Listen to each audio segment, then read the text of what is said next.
Bonjour. Donc, pour nous préparer au module champ de sociologie, donc on va traiter, Inch'Allah, ces 3 points. Sociologie de la communication, sociologie de la santé, sociologie du travail et des organisations. Donc, les points essentiels qu'il faut connaître. Donc, on a les points, le strict minimum. Quand cette discipline, sociologie de la communication, à titre d'exemple, quand elle est née, quelles théories qui sont utilisées dans ce champ et par quel représentant. Ça, c'est le strict minimum. Même chose pour la santé, même chose pour sociologie du travail et des organisations. Mais avant tout, on doit savoir déjà, on va parler un peu sur le champ. Donc, c'est quoi un champ?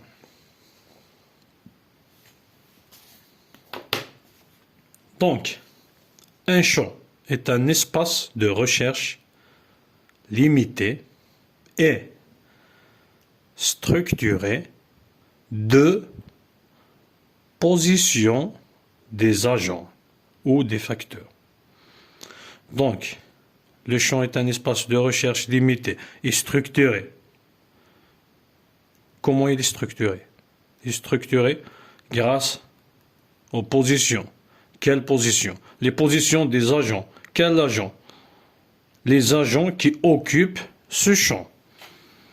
Donc on a un espace limité de recherche, structuré de position.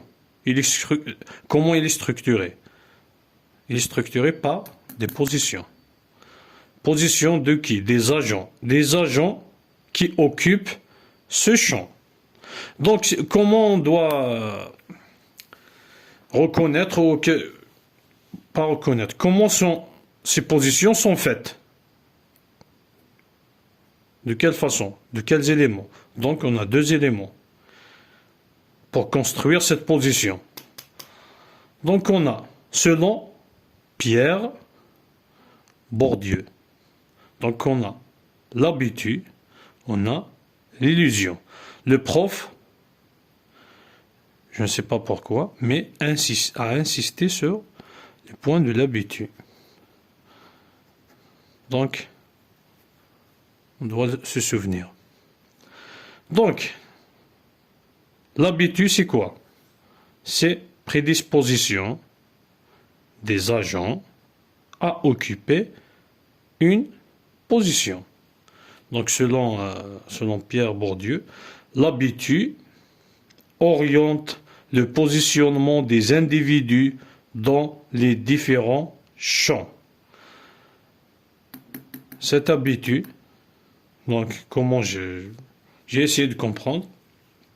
Donc, quand un individu, dans le processus de socialisation, quand par exemple, un individu vit ou grandit ou essaie d'intégrer un groupe, donc il acquiert ou il admet, ou je ne sais pas comment dire exactement, des représentations. Il y a le côté des représentations du groupe, les lois, les normes du groupe. Il y a aussi le côté individuel, ou le côté psychique, si on peut dire comme ça. Donc, tout se habitue,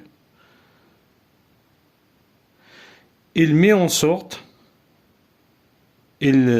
sorte que chaque individu, avant de prendre cette position, il est prédisposé à agir, par exemple, il est prédisposé. Une personne est prédisposée, par exemple, à atteindre un poste, par exemple, dans un échelon, dans une entreprise, plus qu'un autre.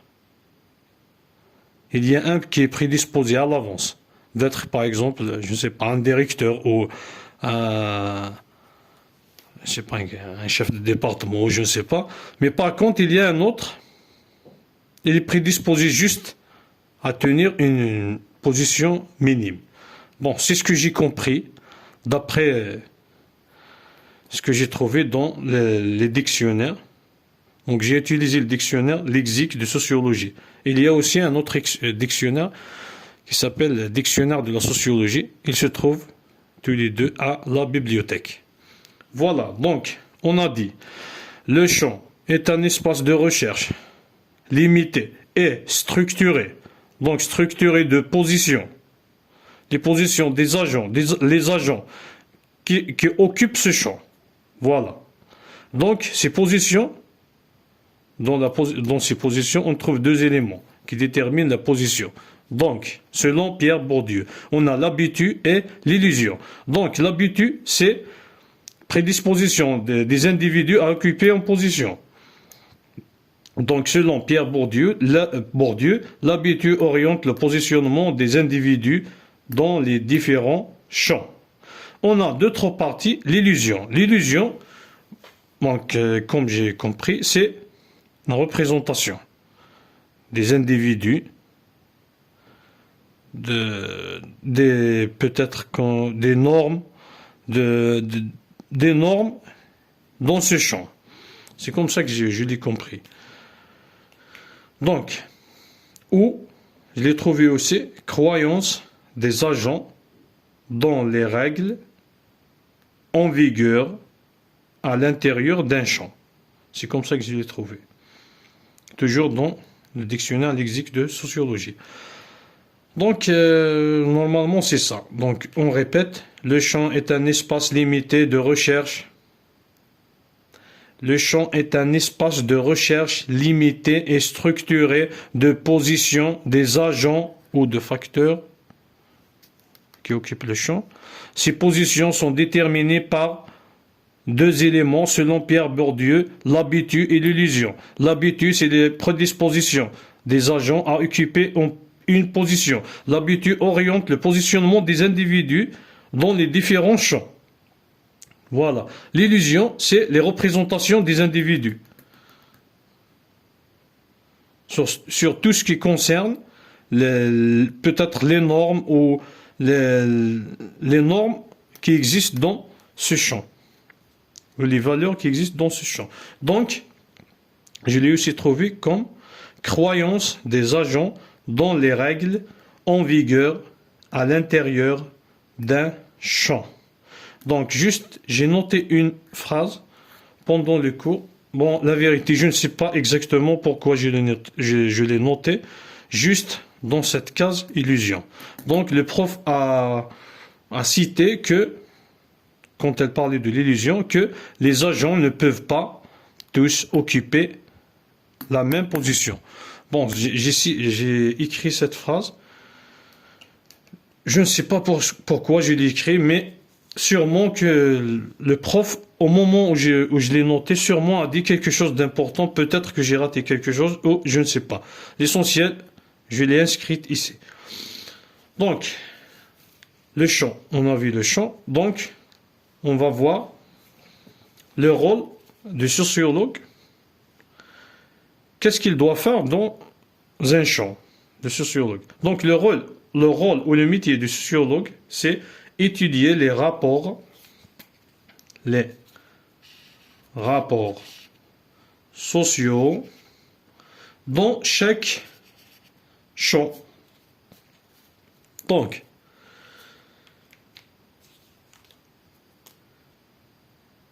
il va étudier la sociologie, en quelque sorte, les rapports sociaux, mais en se limitant à un champ. Par exemple, la sociologie de la communication. Voilà, ça c'est le rôle de sociologue dans un champ. Mais, le point, je pense, le plus important à retenir dans le rôle du sociologue, c'est que le sociologue peut intervenir dans tous les secteurs en utilisant sa spécialité. Pourquoi je pense que ce point est intéressant ou important? Voilà. Quand on dit, à titre d'exemple, sociologie de la santé. De la santé. Donc, à première vue directe, qu'est-ce qui nous vient à l'esprit? Qu'est-ce qui nous vient à l'esprit quand on parle de la sociologie de la santé?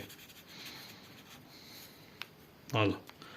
On va dire hôpital, clinique, cabinet médical, pharmacie, usine de production, par exemple, des médicaments, centre les centres qui sont destinés à accueillir les toxicomanes, par exemple, etc. Les centres d'accueil, par exemple, des personnes âgées, etc. Mais je pense que le plus important, c'est d'élargir un peu cette idée. Le sociologue de la santé peut aussi intervenir dans tous les secteurs de la société, mais en se référant toujours à sa formation, qui est par exemple la sociologie de la santé, à sa formation ou à ce champ. Donc, on donne un exemple. Est-ce que le sociologue de la santé peut faire sa recherche en tant que sociologue de la santé, par exemple, dans l'amphi où on étudie? Voilà. Est-ce qu'il peut? Oui. Bon, quelqu'un qui a dit non, je lui réponds que c'est une fausse réponse. Oui, il peut faire sa recherche. Mais comment?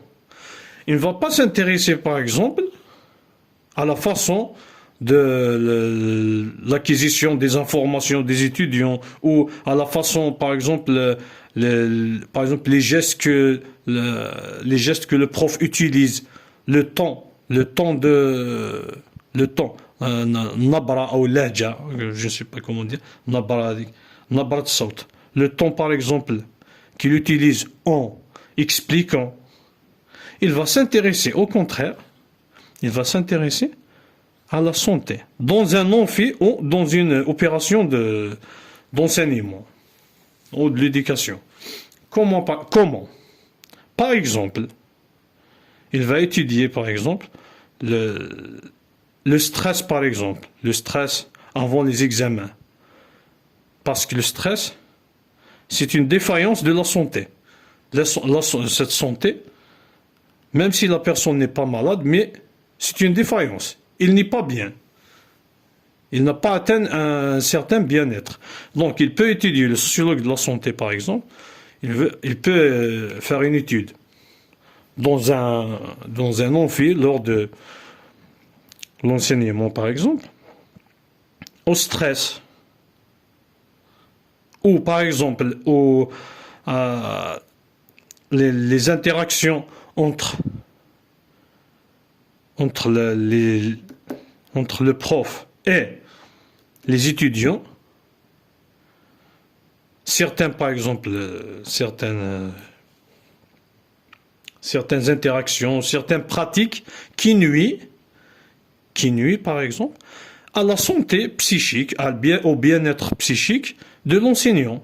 Il y a je ne sais pas moi, l'utilisation de portables par les étudiants, le bavardage, etc., quand il est répétitif, il peut nuire, par exemple, à l'enseignant. Donc, le sociologue de la santé peut intervenir pour essayer de comprendre exactement les rapports sociaux ou les interactions qui ont mené à déstabiliser la santé, le bien-être psychique, par exemple, de l'enseignant lors de l'opération de l'enseignement. Voilà, donc à mon avis, il faut élargir l'idée. Il faut pas se limiter dans l'idée. Par exemple, travail, ça veut dire il faut qu'il y ait un travail. S'il y a travail, organisation, il faut qu'il y ait une entreprise. Sinon, ce n'est pas. Non, c'est pas le cas. Santé, il faut qu'il y ait un hôpital ou une pharmacie ou une industrie de médicaments, etc. Non. Communication, donc on va pas se limiter sur, par exemple, je ne sais pas, l'étude, par exemple, les études concernant les discours politiques, concernant concernant pas, ce qui est en relation avec la presse, etc. Donc, à mon avis, il faut se mettre en tête que le sociologue peut intervenir dans tous les secteurs en utilisant sa spécialité. Je pense que c'est ça. Des fois, je n'arrive pas à expliquer l'idée, je ne sais pas. L'essentiel. Donc, on a vu qu'est-ce qu'un champ. Donc, le champ, ce qu'il faut retenir obligatoirement, en cas il y a une question sur ça, c'est le champ est un espace limité, structuré de positions des agents. Ces positions sont déterminées par l'habitude et l'illusion. Cette définition nous vient de Pierre Bourdieu. Voilà. Donc vous trouverez dans la description les titres de ces deux dictionnaires pour celui qui veut les utiliser et bonne chance.